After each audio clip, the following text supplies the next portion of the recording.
The Commerce Ministry did issue a statement. It was generally positive about the discussions. And in that statement, the ministry said that the two sides conducted in-depth and detailed exchanges and laid the foundation for resolving mutual concerns. Now, at a regular press briefing later in the day, the ministry spokesperson also said that the one-day extension showed that the talks were serious. Now, as these trade deals have gone on, there's been a lot of focus on getting Beijing to make good on its promises, because one of the big complaints in the business community here has been that Beijing doesn't always stick to the spirit of an agreement. And the USTR referenced that in its statement, which it issued after the talks, saying any agreement should provide for complete implementation subject to ongoing verification and effective enforcement. Well, today, the Commerce Ministry pushed back on that, saying China thinks a mechanism is important too, and both parties have an obligation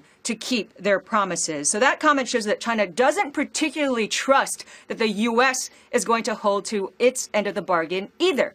Now, amid all this discussion, the new Chinese data showed that the economy continues to slow down at a faster than expected pace. So the CPI and the PPI both missed expectations. Consumer prices dropped to a 6-month low. Producer prices fell to their lowest point in 2 years. And a lot of analysts have been worried about this, including the folks over at Nomura. They call this latest data worrying. And a lot of that is because this economy is very highly leveraged, and it has a tremendous amount of debt. So there's been a lot of talk now that China could end up in a deflationary cycle, and that's just going to make the debt burden that much heavier for the economy here.